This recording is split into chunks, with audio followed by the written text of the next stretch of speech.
How's it going, everyone? Thank you for tuning back in once again to watch another video of mine. For those of you who are just chiming in, my name is RoShawn C. Evans. These books here are my autobiography, my life story, and the video that you are about to watch is pretty much what's in this book, Stolen Identity. And I'm going to tell you my story and how I got here, where I am today. If you have not watched my previous videos, I would suggest you actually go watch the previous videos. We've made quite a few. And for each packet, I went over and made a different video. So, a quick recap of the previous videos and everything I went over in these packets. But the videos will give you greater detail, and that's because I want to, lead up to the point and get to this newer packet here that I call the surprise packet. So, at the age of 17, I ended up hanging out with a female that ultimately snuck away from the house. I didn't know she snuck away from the house until, was it a few months ago? Literally, not even a full year ago. And I realized she snuck away from the house through this paperwork that I went over on my YouTube channel. But I hung out with this young lady that I kept her name private throughout my book. I never mentioned her name. Never mentioned her name throughout the paperwork. And that's because I was charged with a CSC 4 or criminal sexual conduct in the 4th degree. Criminal sexual conduct Michigan case in the 4th degree is touching a minor. And a minor in Flint is considered under the age of 16. So me and the young lady were a year and 4 months apart. But just because she fell between the ages of the 16 and 13 gap, she was considered a minor and could not legally consent unless she had a legal parent or guardian's consent. The law also states you can't legally consent unless you're 18 years of age. And again, I was 17. We're a year and 4 months apart, but I did not fall in between the gap of 13 and 16. Now, ultimately, what got me here, I believe, I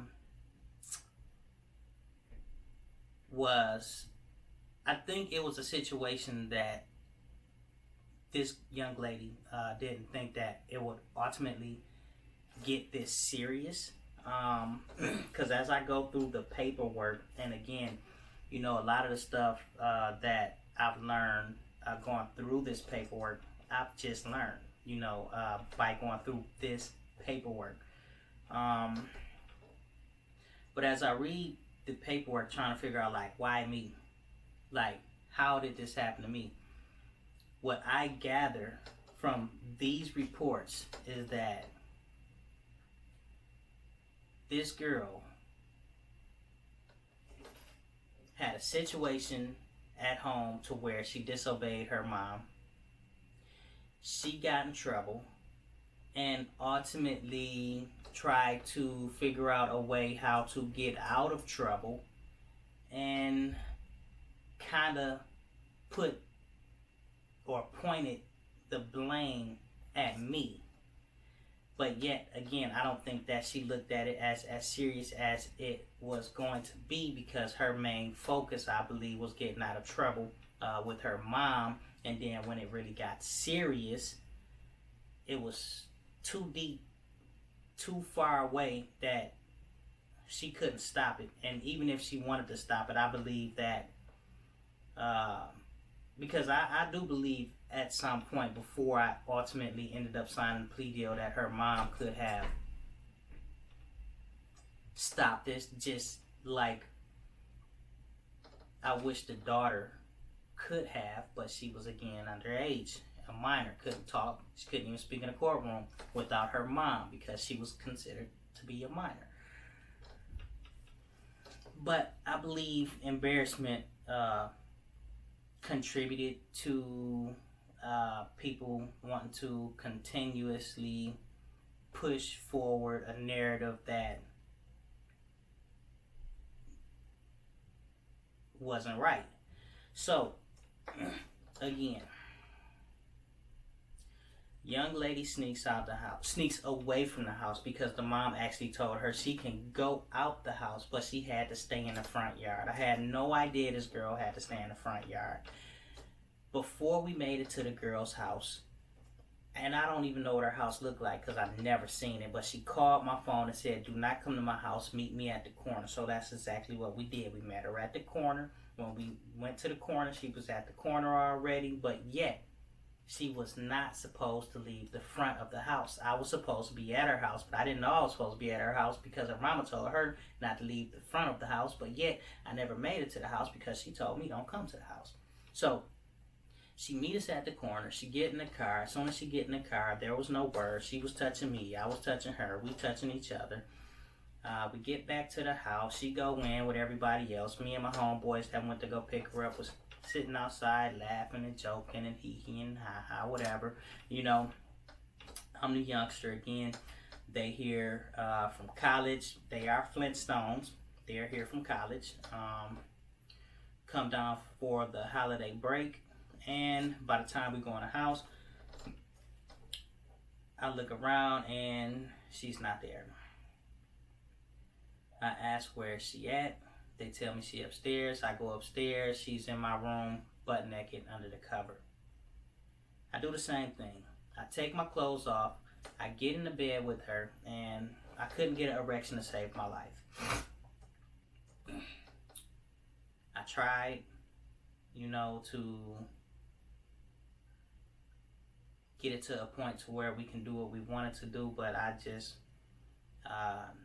couldn't actually get up the way that it should in order to perform properly because it was people in the room. It was people in the back of the bed. It was people looking through the door. It was people looking through a vent that was high-low, and for me, it just wasn't a very comfortable situation. So ultimately, we ended up putting our clothes on after, I got it hard enough to ejaculate, and that was it. On the floor, which happened to be next to her coat. But I did never get it hard enough to penetrate. Every time I tried, I would go back soft, and all I can do was ejaculate. So we ends up putting our clothes back on. We go back downstairs. On the way down the stairs, she stopped 2 stairs down from the bottom, and she began to whisper back and forth in a guy's ear with the name literally almost exactly as mine. My name is RoShawn. His name is Rashad. He was 2, maybe 3 years older than me. Everybody in the house was 2 to 3 years older than me. And they whispering back and forth, laughing and joking, pointing at me, hee-heeing and ha-haing. I'm assuming that they are talking about me because I couldn't perform. Whatever, So I ignore them. I continue to hang with everybody else. I'm doing whatever I want to do. They doing what they want to do. They end up holding hands, walking back upstairs, doing whatever they did, which was consensual. Again, she literally came out to do what she wanted to do, which what she wanted to do was be grown. I went to go pick her up because I was being grown. I was being a grown kid. We were being grown kids. So she came out to do what she wanted to do, and what she wanted to do, I couldn't do it for her. And she found somebody who could, and it was all consensual. They did whatever they did, fine, whatever. A little bit after they got finished doing whatever they was doing, and they was hanging out, chilling, in the house together. My phone started ringing. Who is it?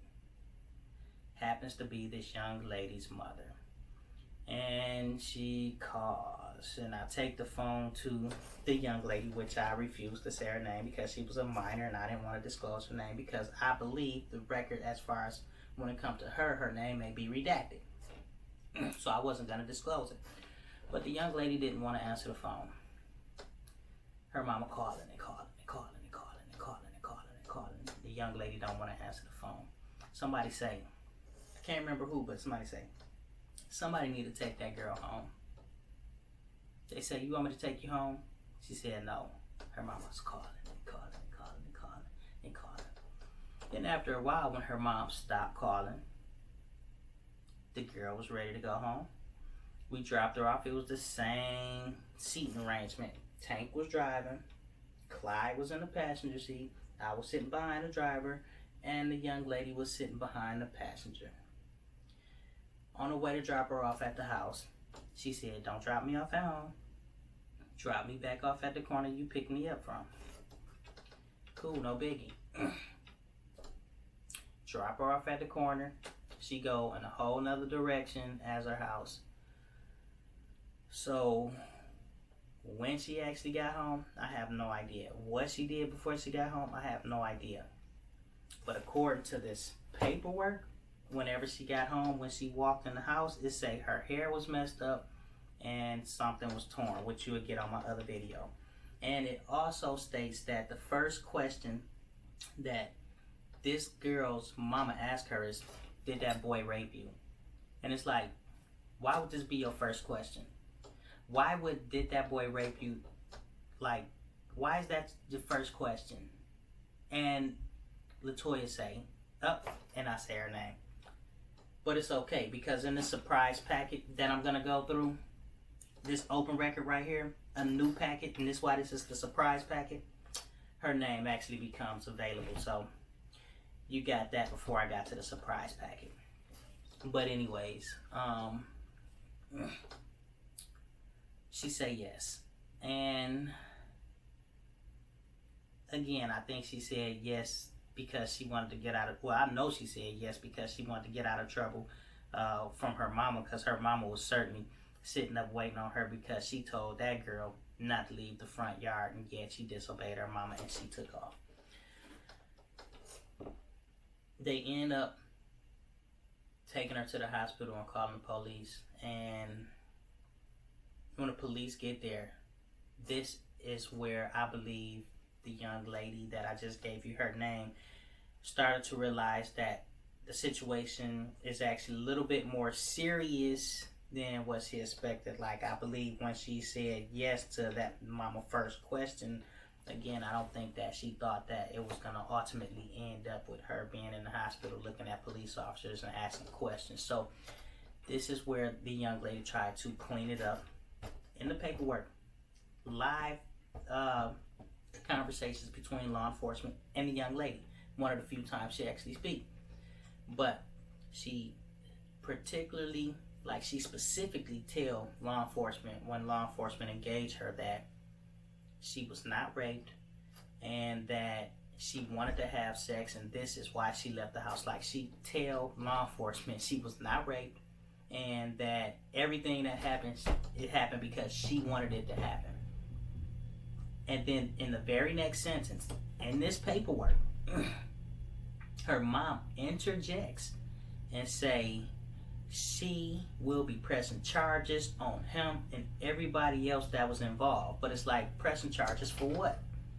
So your mama asks you, were you raped? You say yes to get out of trouble. You realize this is real now because now police is here. So you try to clean it up and you say you were not raped to law enforcement, and that everything happened because you wanted it to happen, because you wanted to have sex. You tell law enforcement that in this paperwork. But then your mama say, nah, you pressing charges on him and everybody that was involved. But then the law states that you can't legally have sexual contact unless you're 18 years or older, or you got to have a legal parent or guardian's consent. And with her being in the ages of 16 and under, then whatever she said to law enforcement didn't matter. So her mom was pushing for a rape when this girl said no rape occurred. Okay. So now this created a domino effect, and ultimately I never got arrested, but the following day after all this took place, my friend told me law enforcement was looking for me for kidnapping. I thought he was joking, because I know I hadn't kidnapped anybody. So, I ignored it. It was like, whatever. And I didn't hear any, sincerity in his voice. So it was like, yeah, okay, whatever. And then I ended up bumping into my assistant wrestling coach. My assistant wrestling coach is law enforcement, and he asked me what have I gotten myself into, and he told me, about the situation, but yet now my charge changed from a kidnapping and it moved over to rape. And it's like, whoa, nah. And I told him exactly what happened from the beginning to the end, and he told me to turn myself in and write a written statement. So I ended up going home to call the girl to see what was going on, and when I called her, she would answer the phone, but she wouldn't talk when she heard my voice for some reason. So I ended up writing a 16-page paper stating everything that happened from the beginning to the end, which nothing happened. Only thing happened was a young lady snuck away from the house that I didn't know snuck away from the house, and we were two grown kids doing what grown-ups do when no adults was around. But everything was what we wanted to happen. So I write the 16-page statement stating everything that happened from the beginning to the end, and I turn myself in the morning, just like my assistant wrestling coach told me. The investigator that investigated the girl, where the girl told this investigator that nobody was raped and she wanted to have sex, the same investigator that interjected after the girl told this investigator that she wanted to have sex, and she the one, she is not looking at this as a rape because it's not. It's the same investigator that I'm sitting up here telling everything that happened, like in a 16-page statement, telling her that nothing happened, because nothing happened. I told her about me touching her and her touching me, and me attempting to have sex with her, but I couldn't get an erection. All this is in the statement. The investigator read my report. She hear what I'm saying, and she let me go and disregarded this case as an angry parent case. I've written a 16-page statement telling you nothing happened. I wrote a 16-page statement telling you everything that happened. How she was touching me, I was touching her, and how nothing happened except what we wanted to happen. You got the young lady that really can't talk to you while her mama is there and tell you what she can say, in a few words she say, nobody raped me and I wanted to have sex. And then you have the mom saying she's pressing charges. So the investigator let me go, disregarded it as an angry parent. I walk out of there. I have court dates, of course. In my mind, I'm laughing. It's like, what can they possibly do to me? Nothing happened, whatever. So I end up bumping into the young lady in the mall, the young lady that snuck away from the house. And when I bumped into her and I had a conversation with her, she just broke down in tears. And she was crying like, it's not me, it's my mama. I don't know what to do when she won't listen to me. And I'm like, well, just tell her the truth. And she just crying. She like, I can't. She won't listen to me. And that was the last time I talked to her. So now I'm going to court. Again, I'm laughing at the whole situation in my head because it's like, what can anybody do to me? It's like I'm telling the truth, the whole truth, and nothing but the truth. So help me God. Like, what you gonna do to me? Why am I still coming here? I come to court day after day. I get new court date. I'm coming to court, sign paperwork, new court date. eventually, you know, in my mind, I'm thinking one day they gonna throw this out. Yeah, it didn't get real until it got real. You know, at the end, my lawyer that was representing me told me, put me to the side, said, "Look, nobody care about your story. Nobody care about what happened. Nobody care about, you know, what happened, what didn't happen. The only thing anybody care about is guilty and not guilty. And if you say not guilty, you will go to prison for 15 years." He said, just with you saying, he told me, just with me saying that we touched each other was enough for them to send me to prison because she was a minor. So they was ultimately trying to charge me with a statutory rape. The statutory rape carried a maximum of 15 years in prison. No possibilities of probations, or like initially, you know, I would have went to prison. But if I admitted to it instead of instead of going to trial for a 15-year felony statutory, they dropped it to a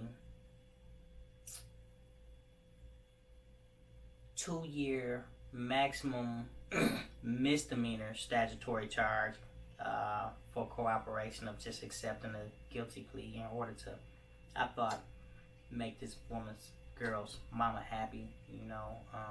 So I ended up signing this deal because I didn't want to go to prison for 15 years. In the meantime, you know, my lawyer told me that I would get 36 months probation, 6 months ankle monitor. But when they read my charge off to me, the judge told me about my 36 months probation and my 6 months ankle monitor, and then he added another element, which was sex offender, register as a sex offender. I had no idea what a sex offender was. Never even heard of it. And my lawyer bent down and told me that I would have to tell law enforcement where I live for the next 10 years. Only thing I knew as a 17-year-old kid is that I didn't have to go to prison for 15 years. So me telling law enforcement where I live for 10, I thought that I would rather have that, you know, instead of go to prison for 15 years. Because like I tell everybody, I couldn't imagine doing 24 hours. You talking about 15 years. It's like I'm willing to sign any piece of paper so I don't have to go to prison for 15 years. So I signed a deal. I accept the charges. But the problem happened was when 10 years came and they refused to take me off, you know, the sex offender registry.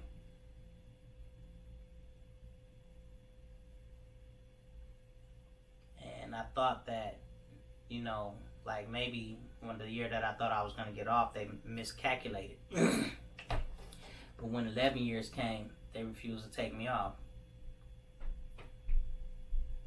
So ultimately, and again, it's in these videos, I reached back to see if I could have a mutual friend reach out to the young lady, because we are grown now and she don't have to be afraid of her mom anymore. Her mom don't control the narrative, and she has the power to actually help me to get this off of me because it's only right. And she refused. You know, like, the mutual friend told me she refused, and I just couldn't understand, why would you refuse? Like, how could you refuse? Like, why wouldn't you help me? And I thought about it, and it's like, again, you know, like maybe, you know, with me going through so much pain for the time that I went through this pain now over 10 years, that I could possibly try to attempt to get somebody in trouble, and that is not my MO. I just want to be free. I just want to live my life. I just want to be like everybody else. I just want to be able to live a regular life. That's it. I just want a regular life. So she refused to help me. And I started reaching out to lawyers to see if somebody can help me get off, because when I went and checked back at the law, it said it was like 15 years, I thought. And it was like, okay, well, maybe, they changed the law from 10 to 15 years. And I'm like, I can make this, but in the meantime, let's see if I could just, like, get off of here any other kind of way. So I started writing lawyers letters, and they started telling me they can help for $100,000 and $150,000 and $80,000 and $70,000. Like, where you think I'm gonna get that money? Lawyers and churches sending me sympathy letters, and then I had a few talk shows that wanted us to come on. They was gonna give us lie detector tests upon my request, me and her, and she declined to go on every last show.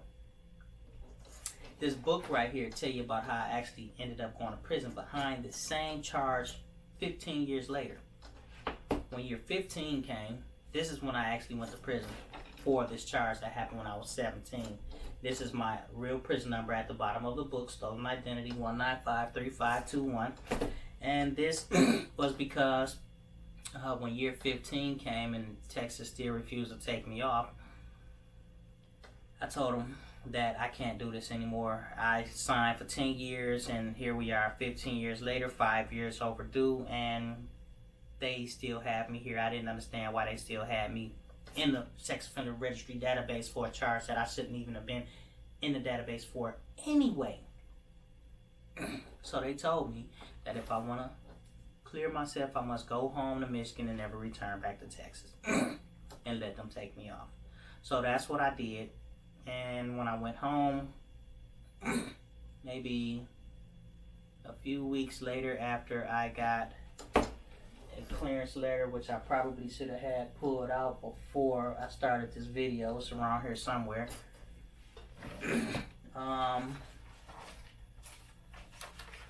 that they came and picked me up. They came and picked me up and extradited me back to Texas. So ultimately, I ended up writing this book. I've been telling my story. I'm a college student. I just graduated from HCC, graduated on the Honor Society in the honors program. I was the president of Men of Honor and Pure Justice on campus. And I ended up facing some issues up at school too because of this situation that happened to me when I was 17. But I ended up writing this book. I've been telling my story now for a few years now. I've been selling my book now for, again, like maybe a little over 2 years. And again, I tell my story not to embarrass nobody, not to put nobody down, not to destroy anybody, but I tell my story because I want people to know that just because you're charged with a crime don't mean you're guilty of something. I want people to know, like, the reason some people are in the system don't necessarily have to do with them making mistakes, but just being in the right place at the wrong time. I tell my story because it's people like me that is dealing with life in a harsh way and they don't know how to recoup or heal. I tell my story because it's power in words, and when you can actually tell your truth, the truth, actual events, talk about things that people don't like to reflect on, it's healing in that. But not only for you, but for others. So I tell my story because there's other people that's dealing with so many things just like me, and so many things that's like me but different. And I want them to know that, it's beauty on the other side of chaos, not to tear anybody down. So I've been telling my story. I write my books. I have book signings. I talk on college campuses, and I talk to kids, and I talk to adults, and again, I share my story with everyone. But then the book became a problem. The family that actually got me into this want to silence my book. They want to shut my book down. They don't want me to sell my book. They don't want me talking about my book. They don't want me talking about the story. They attempt to get all my social medias shut down because they don't want me telling my story. They attempt to get all my social media pages closed, and you know, like this book right here, me telling my story. The girl in the surprise packet actually put a PPO order on me because she want to shut down the story. Now, the more I tell my story, the more people gonna have questions. The more I sit in front of a room and answer questions and take questions and talk to people about things that happen in my life, especially dealing with this, people gonna want to talk to the other party, which is only fair. Because what I say, it's only half of the story. Like, these documents, okay, well, what I say is only like 33% of the story. These documents is another 33% of the story. Actual events in actual time, real documentation of what people said when they said it, and how it played out. The last element to the story is the young lady. The only piece that's missing, because she don't want to talk about it. But why not? Why don't you want to talk about it? So,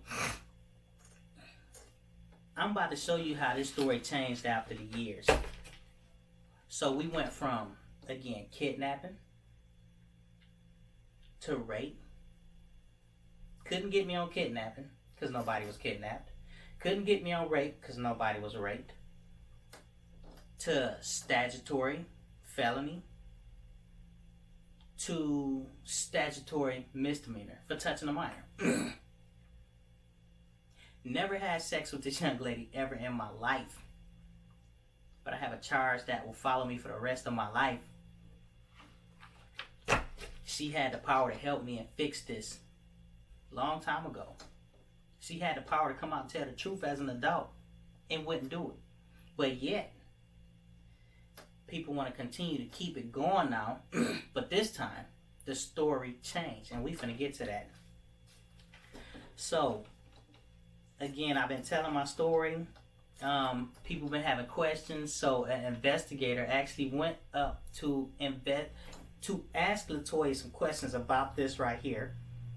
About this right here, my story. And Latoya wigs out and put a PPO order on me because an investigator that I didn't hire, have nothing to do with on going to ask her any questions, put a PPO order on me in Michigan, and they actually granted.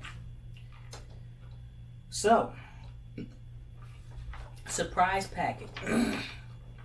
Now, again, this is an open record request. You know, so the names that I say, now the name used to be disclosed because we were both kids and she was considered a minor, but her name is no longer withheld. Now you actually get her name because she did something as an adult, and it's on public record, public court document with her name, PPO order, Latoya Raquel English, case number 2027. Latoya English versus RoShawn Evans. Open records request. Now we finna flip through this, and I'm gonna flip a little fast, okay? Okay. Latoya English. Again, we're a year and four months apart. Sometimes it show we are 2 years apart. Other times it'll show we are 1 year apart. Right here, Latoya Raquel English versus RoShawn, 35 and 37. She filed this at the beginning of the year. So we have a 2-year age disparity, but it's a year and 4 months, and I was charged with statutory because she snuck away from the house. Okay, let's see. Case number 20-27PH, PPO order. Now let's read. And I'm going to go through a transcript on another video for the PPO order, so you're not going to want to miss that. But, State of Michigan, 56th Circuit Court in Eastern County verified the personal protection order dated 1999 to present location Flint, Michigan happened. This is how her story changed. I want you to pay attention. It went from over here, and I read this word from word. Her telling law enforcement that she did not get raped and she wanted to have sex. And I read on another video that when I got sentenced that she told the judge that she do not want me to get in trouble. She do not want anything to happen to me. She don't want me to go to jail and she don't want me to go to prison. In the documents, in the open records request. And you want to know why she said that? Because nothing happened. And her mama was tripping. But fast forward a few years later, you rolling with the lie, right? Now, PPO order. Want to shut down my story. Do not want me telling my story. Want to shut this story down and want to conceal this story from coming out. Now, let me show you the new story and then you can repair it. Again, all these documents, you can get them yourself. Open records request. So, let me give you the documents you need to get if you want to get them real quick, that you can compare the different stories. So you have open record request, District Court, Flint, Michigan case, 00-438FY. Again, that's District Court, 00-438FY. Circuit Court case number, 00-005992-FH. Again, Circuit Court number 00-005992-FH. And then you have the new current case 20 years later with a totally different story from the young lady, and that's going to be case number 20-27-PH. Stuff like this needs to stop. Okay, so State of Michigan, 56th Circuit Court of Eastern County, verified statement for personal protection order dated December 1999 to present 1999. That's 21 years ago. Location, Flint, Michigan. What happened? What happened 21 years ago? If you tell a lie today, you may not remember it tomorrow. If you tell a lie today, you may not remember it a year from now. Try 21 years. RoShawn Kawande Evans, along with his adult male friends, gang raped me when I was a child. He was charged for the crime, admitted to committing the crime, and was convicted. His sentence was to register as a sex offender. Ever since his sentencing, he continued to stalk, threaten, and harass me, my family, my friends, and everyone else he has been connected to me. Directly and via third parties. In 2009, okay, first of all, if somebody gang raped anybody, you certainly wouldn't get a misdemeanor statutory maximum 2-year charge. If anybody was gang raped, a misdemeanor 2-year maximum wouldn't even be in the picture. If somebody was gang raped, remember this lie is 21 years later now. If somebody was gang raped, why am I the only one here? If somebody was gang raped, why am I the only one with CSE 4, criminal sexual conduct in the 4th degree? Statutory. The law states touching a minor. So if somebody was gang raped, my charge certainly wouldn't be touching a minor. And again, I had a third party reach out to her after, they didn't take me off the registry. I thought that I thought it would only be right, again, for her to come help me. But yet, she didn't come. She refused for whatever reason. But, and then the famous people, that asked you to come to the show to take lie detector tests. That's not stalking. That's trying to get the truth. That's why there is lie detector tests in place. You know, it's like,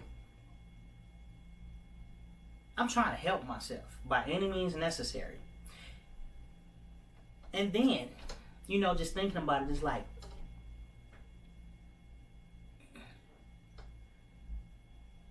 when have you ever known somebody to rape somebody and stalk them?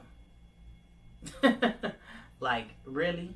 It's like, the things that I want to say, I'm actually not going to say, because that will be mean. And the point of this video is not to throw slugs or put nobody down. You know, again, the point of these videos is to point out, you know, the flaws in our criminal justice system and how certain laws are geared to protect some over others. And no matter what some do or say, that law is not going to be in your favor for the most part. I mean, I put some notes on here. This shows how Latoya's story changed from a kid until now in order to cancel the lie from her past. I never admitted to a crime because no crime was committed. I told them everything that happened as a kid from the beginning to the end, which nothing happened. Digging through all the previous records, we found out Latoya told her mom to stay in the front yard, but she defied her mom and snuck away to have sex. Had sex with a guy in a house that was not me, but yet had me sign a plea deal for CSC in the fourth, or statutory, because Latoya and I touched each other, and she fell between the ages of 13 and 16. That made her a minor. Nothing nowhere in the previous court documents spoke of rape, only statutory. So throughout all these court documents, you never hear of any gang rape or any rape at all. You know, it's just statutory, touching a minor. But now, you know, I got a sex charge that I agreed to, and everybody assumed that it's like rape, and it is criminal sexual conduct in the fourth degree, but that's not rape, that's statutory, that's touching a minor. But a lot of people, when you look at the charge, you probably wouldn't pay that no attention. So, I mean, if I didn't say nothing, then whatever she say, that's what it'll be, but that's not what it is. So I'm gonna continue to put it out there. So nowhere in the previous court documents spoke on rape, only statutory, because of her age. And even though we're 1 year and 4 months apart, in fact, she admitted to law enforcement that she was not raped, and she was responsible, and she wanted to have sex. Then Latoya, at that time, told the judge that she didn't want me to go to prison or jail or get in trouble. That's because nothing happened, and she should not have, and that should not have happened. Besides her sneaking out of the house. Now, to keep the lie going from what her mom did to me as a kid, that started from Latoya disobedience. She said we gang raped her. This is the perfect example of people not of being said we gang raped her. This is the perfect example of people being able to not keep up with their own lies. Pretty much what I said. I put notes on here because I don't want to forget anything or bring anything to the forefront. But in 2009, due to the threats, harassment, and stalking, I was in fear of my life. Both requested and were granted personal protection orders against him. So in 2009, she said she got a PPO order on me because of the harassing and stalking. I never talked to this girl, but 10 years later, which is funny that it's 10 years later on here, it says in 2009, due to the threats, stalking, and harassment. In 2009 was a year that I thought I would get off because my 10 years had passed, and they refused to take me off the registry. When they refused to take me off the registry was when I had a mutual friend, a third party, actually reach out to see if she can help me.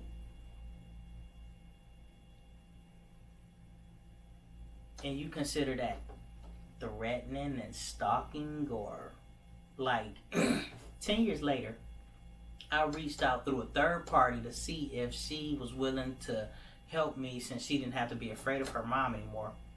And she went and got a PPO order. It's something wrong with that. But if once the protection order expires in September 2010, he commended with the threat, stalking, and harassment. Through the year 2018, on a social media platform, Facebook, he attempted to friend my family members, friends, and other people he believed are connected with me, to private message them about me and inquire about my personal contact information so he could contact me. I'm laughing because this is stupid. So in 2018, now we looking at 18 years later, I'm still on this registry. You know,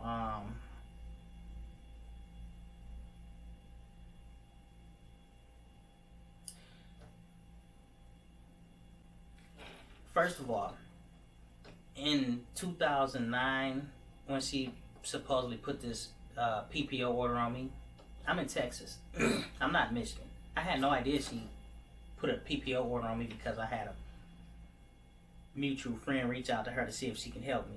You know, like, but I guess she put a PPO order, and then like 18 years later, you know, it's like, okay, I'm still dealing with the situation. I see she refused to help me 10 years later. You know, she refused to go to the shows. She refused to take the lie detector test, but I hadn't heard from her. I don't know what she think. I don't know anything about her, you know? So it's like, okay, 18 years later, still on this registry that I shouldn't be on because I thought it was going to be over in 10 more years. So 18 years later, you know, like, if somebody reached out to you to see if you can help me or whatever the case may have been, because it had been people talking to me like, hey, you want me to reach out to her, or you think I should do this, or you think I should talk to her, or you want to see if she can help me. And I know I had just, in 2009, tried to see if she'd help me, and she declined. But, you know, it's like, I need help. You know, like, I'm losing jobs, apartments, and I got my own kid now. I can't even go in her school, and, you know, I can't even get me a decent job. And, you know, it's like, I don't know what this girl thinking and how she feel, because she ain't said nothing to me. So, you know, it's like, harassment began when somebody attempt to talk to you and you say, no. You know what I'm saying? But if you just running and hiding and just avoiding people, nobody knows what you thinking or feeling. So the way she painted is like, she told me no, she don't want to talk to me or to leave her alone, and that's not the case, and I'm just harassing her. I'm looking for somebody to help me, even if, you know, if somebody need to talk to this girl, because it's like, what she did, what her mama did, what they're doing, continue to do, is not cool. Yes, I need help. Ever since Evans aggravated, stalked, harassed, public and private online, published books, sending people to my home on his behalf, are all further acts of sexual violence against me, because each time they conjure up the acts of the initial rape in my physique. Now, I've never sent nobody to her house.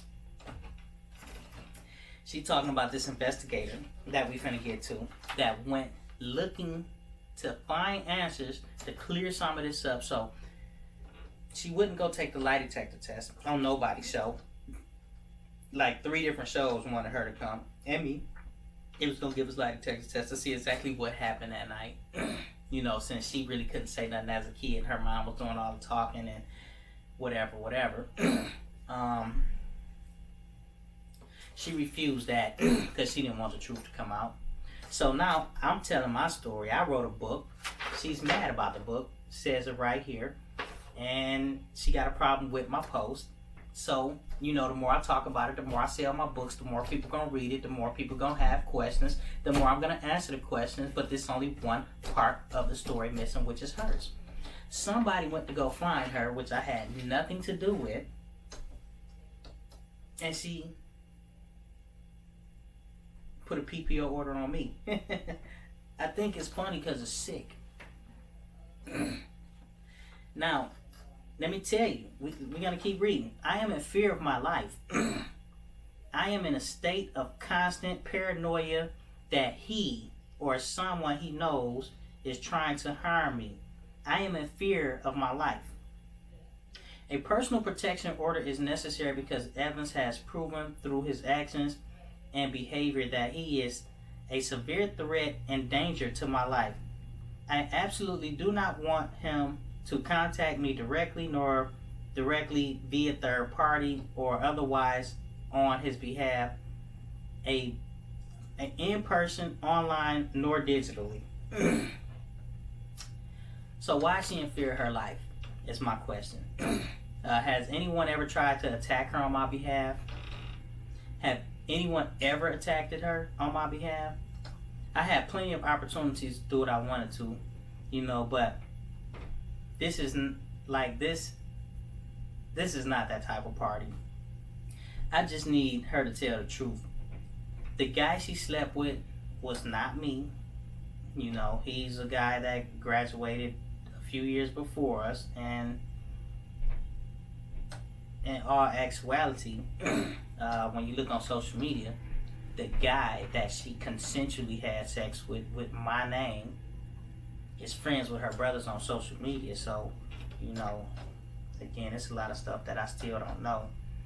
I just want to be free again. Like, I need her to tell the truth. I need people to tell the truth. But her and her mom, lies are starting to scare them. Like, when you do something that you shouldn't be doing, you think the truth may come out, that could be pretty scary because reality is slapping you in the face. Like, karma is real, and whatever you put out, regardless if it's good or bad, it will come back, no matter if it's a week or two away from whatever you did initially or 10 or 20 years away. But this story would not go nowhere as long as I'm still breathing. I'm going to continue to sell my story. I'm going to continue to talk about my story. And I'm going to continue to tell people how the system worked and what this girl and her family did to me. And as long as I tell my story, there's going to be people that's going to want answers. And they're going to go ask. And they're not just going to ask me because I'm only part of the story. So, if you in fear, you are in fear because you don't want the truth to come out. January 7th, 2020. Location. I made a YouTube video. And the video said, what do you do if your life was taken, but yet you're still alive? She used this as a reason to get the PPO order. I'm going to read my YouTube transcript. 2007-2020, I made this video. What do you do if your life is taken, but yet you're still alive?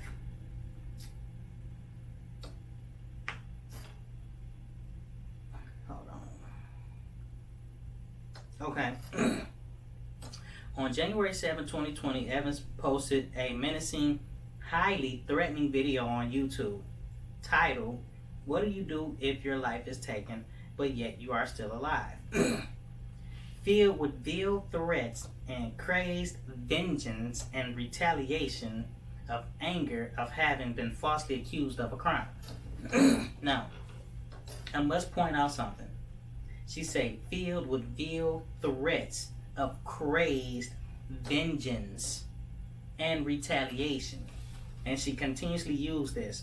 But it's like, how do you be vengeful if nothing happened to you? How do you retaliate on somebody that you did nothing to them to retaliate against? So, for her to use these words to say, you know, my video was filled, and again, my video didn't reference her. And actually, I read a T.D. Jakes book that got me thinking, because T.D. Jakes was talking about the guy who had everything, that was born into wealth and had anything you can imagine, but yet was dropped and was crippled, so yet he was dead, but he was still alive. And this is what my video came from.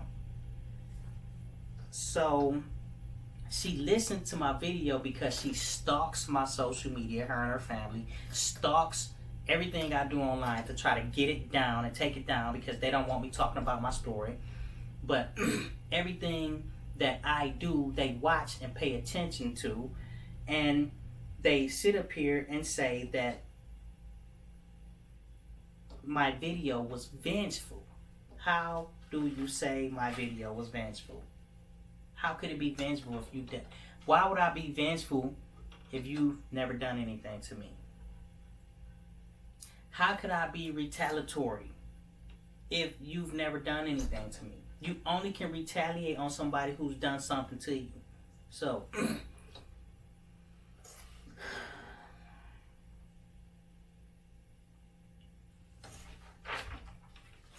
like, this video is veiled threat directly to me, vengeful, at the brink of retaliation, and it makes me fear for my life. At the brink of retaliation, and it makes me fear for my life. What do you do when your life is taken, but yet you're still alive?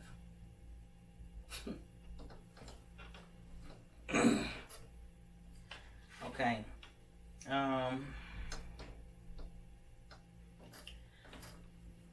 Let's get into how this personal protection order came about by Latoya English through my books and stuff.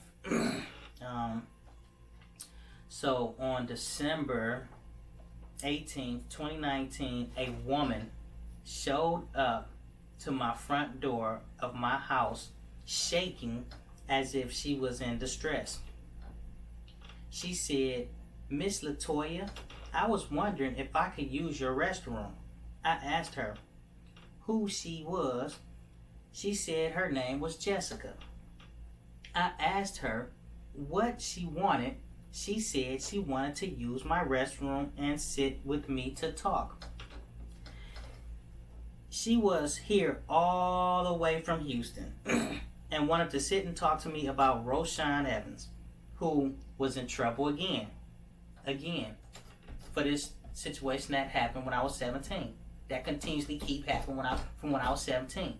So people don't understand why I want to fix this. It's 21 years later, and yet I keep getting in trouble for the same case that she lied about that got me here. So you don't understand why I want to fix this. If you don't understand why you should come and tell the truth, then it's something really wrong with you. If you can sit up here and watch me continuously have problems throughout my life because of a lie your mama started or you started, or you want to keep pushing and promoting to save your mama, then it's something wrong with you and your family. But again, she's here all the way from Houston and wanted to sit and talk with me about RoShawn Evans, who was in trouble again behind this case that happened over 20 years ago. In fear of my life, I told her she needed to leave, and that she was, as a third party, in violation of a previous protection order against him. The one from 2009 she talking about, the one that's 10 years ago. She continued to try to speak with me. I told her she was trespassing on private property in violation of the previous protection order against a man who raped me when I was a child. She continued to stand on my porch. I then reacted by telling her if she didn't immediately leave the property, I was going to blow her head off. Okay. So if you scared or if you feel threatened, how can you feel threatened if you're the aggressor? If you the one sitting up here talking about you gonna blow somebody's head off, how are you the one feeling threatened when you the one threatening somebody to blow their head off? I followed her to make sure she left the property since she had parked out of the view from my house windows. I took pictures of her car. Again, if you feel like you in fear of your life, how are you threatening somebody to blow their head off? Not only how are you threatening somebody to blow their head off, but if you're in fear of your life, how are you following them to the car? If you're in fear of your life, how are you following them to their car to take pictures of a car that is parked outside of the view from any of your house windows? So you obviously wasn't that afraid if you walked out of your house to follow somebody to their car, threatening them to blow off their head. You are the aggressor. If anybody was afraid, it was this woman looking for answers because of this book, or because of something I said on a previous video, or because of something I said when I was talking at anywhere. The only aggressor was this girl. Not the one looking for answers, but Latoya. I told her she needed to leave. She was on private property and I would file charges against her. She said she was a private investigator. I told her she needed to leave the property. She said, "That's all I needed. You threatened to blow off my head." I told her it was well within my rights and she was a threat to my life. So Latoya telling this girl that she's threatening and following with a phone to take pictures of her and her car and her license plate, and telling her she's going to blow off her head, that she's a threat to her life, but yet you're following her, threatening to blow off her head, and she's the one a threat to your life?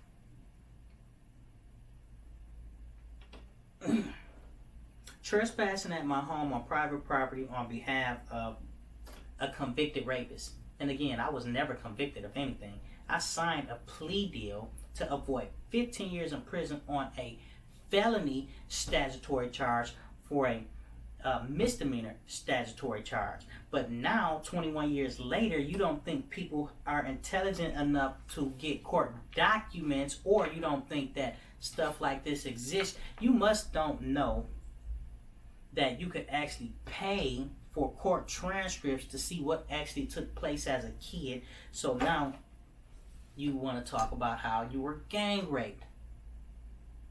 And you know that never happened. So in order for you to secure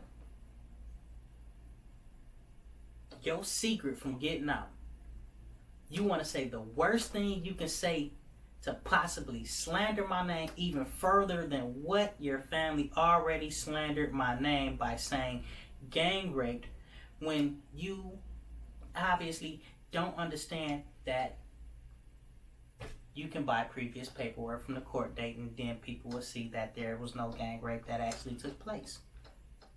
So now, and this is another reason why people need to talk to you. This is another reason why your part of the story is very important, Latoya. This is the reason why, the missing gaps from everybody else, because me and you know what happened. Everybody that was in the house know what happened. This book right here, so like,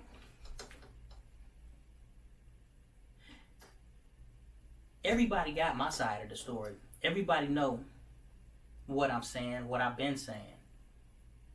But your part of the story, it comes in bits and pieces every now and then through little documents like this. Legal documents. And every single time they come, it changed. You went from saying nothing happened and no one raped you till you wanted to have sex, and please don't send him to prison or jail. Please don't let anything happen to him, to telling me, it's your mama and you don't know what to do and she's not listening to you, to 20 years later saying you were gang raped. Which is it, Latoya? What happened? These are legal documentations here. And you continuously keep changing your story. This is the reason you need to come forward and say to everybody your version of what happened that got me in this mess. I told her it was well within my rights and she was a threat to my life, trespassing at my home on private property on behalf of a convicted rapist. I'm not a convicted anything. I signed a plea deal to avoid 15 years in prison due to this messed up family that want to continue to hold on a story that could possibly embarrass them. And it shouldn't even be about that. It shouldn't even be about embarrassment. It should be about doing the right thing and doing what you know need to be done, which was correcting a problem you created. You said, I'm in trouble again from the same situation. That alone, for you to continuously watch me go through everything that I've been going through because of what took place when you decided to sneak away from your house when I was 17 years old, when you was in your 4 months younger than me, when we were kids to do whatever you wanted to do, should be enough for you to stand up right now as a grown woman, not having to be afraid of your mama, to say, you know what, I'm gonna help this man. I'm about to do what I know I should do because it's my fault that he going through all this anyway.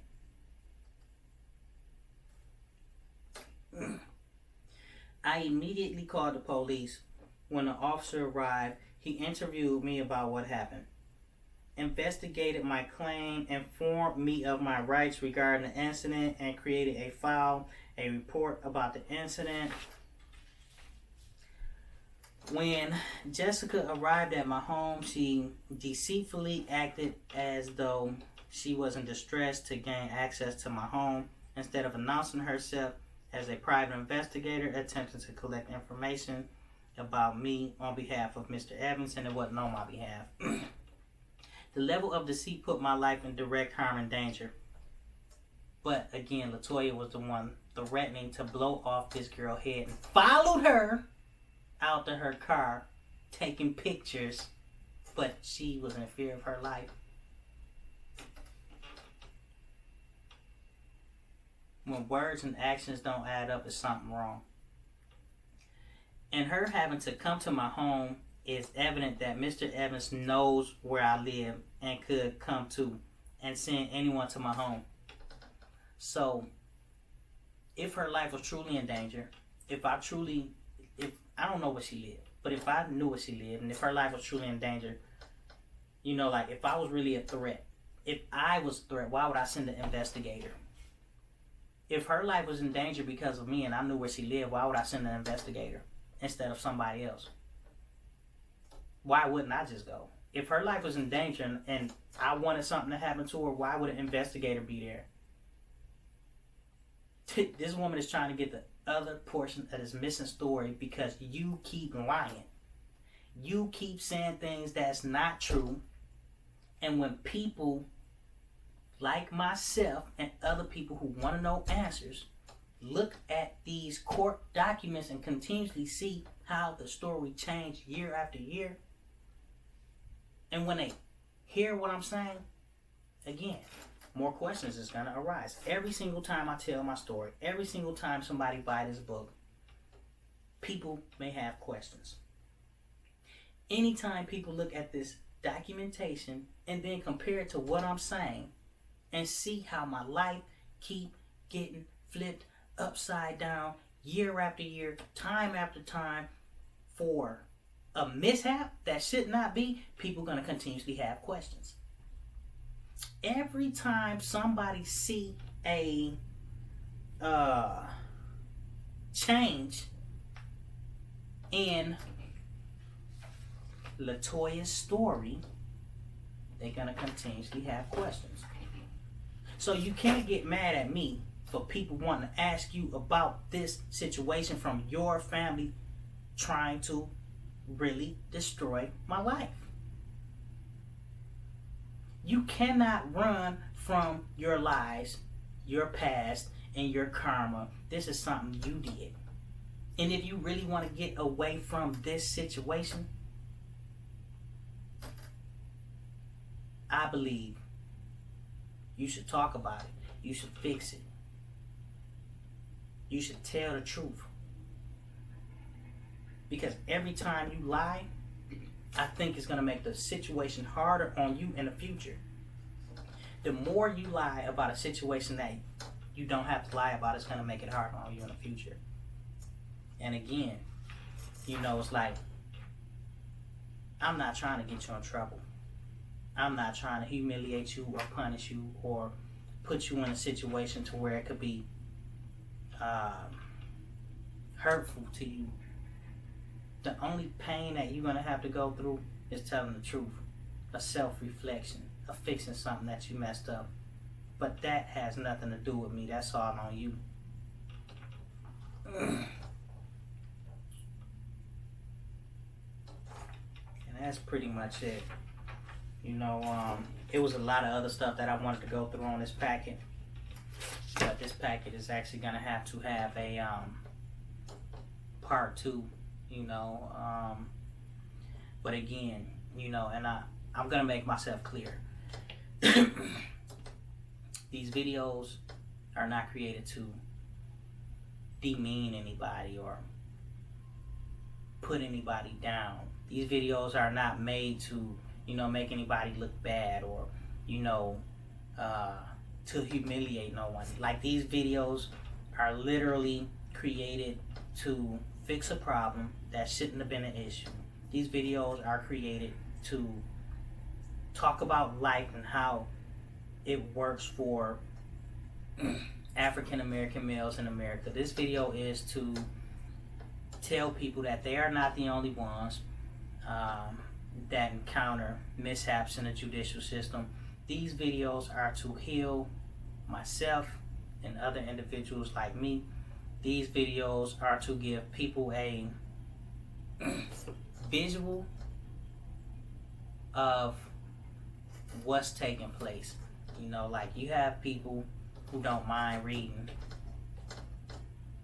but I want to be able to reach people who have reading challenges, so I'll read things for you and go through things for you.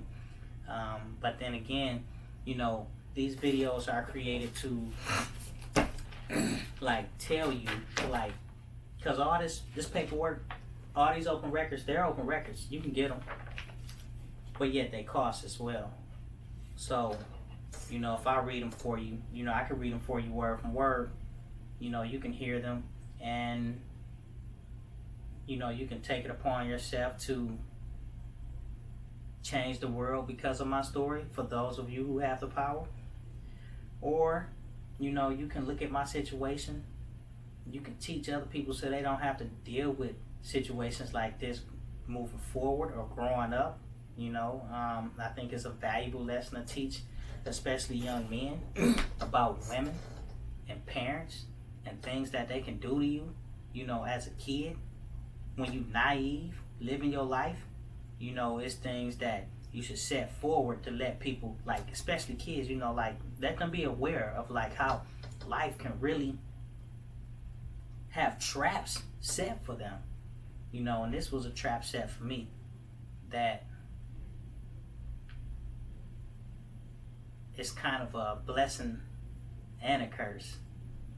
I hate that I had to deal with it. I hate that I'm still dealing with it. But then again, part of this case, brings out who I am. I don't think it's a lot of people that's able to handle something like this, go through a situation like this, and actually, be able to grow from it, learn from it, overcome it, and teach other people that certain things are still possible no matter how heavy life is hanging over your head.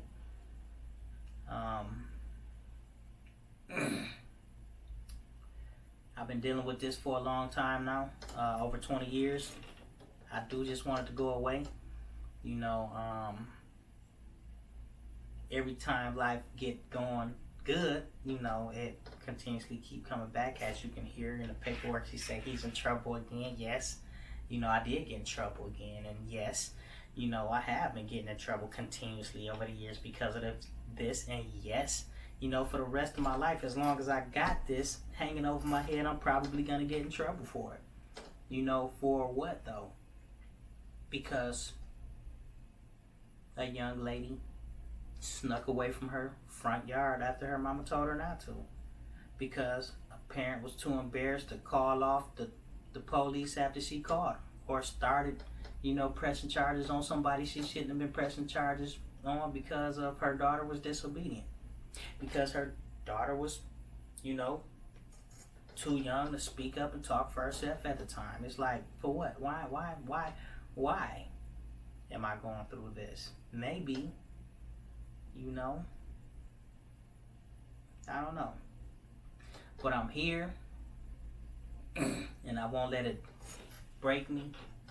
Anything life throw at me because of this, I'm gonna just continuously deal with it, and hopefully, Latoya Raquel English, since your name is no longer public.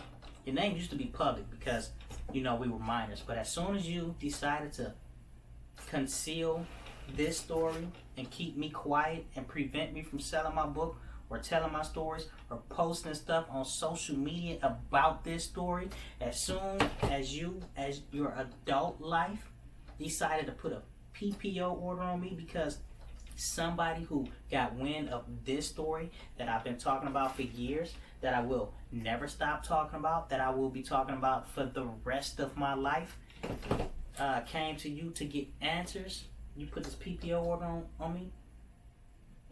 This opened up the game to where now you can no longer hide. Your name is public now. Public court records from you. Anybody can access it. So, if you think one person came to you to ask you questions, and if that upset you, if you felt threatened that somebody wanted to hear the truth, to see if they can get the truth from you, then I just want you to understand that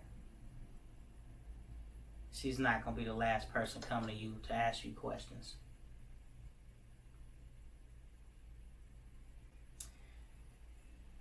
Thank you for watching.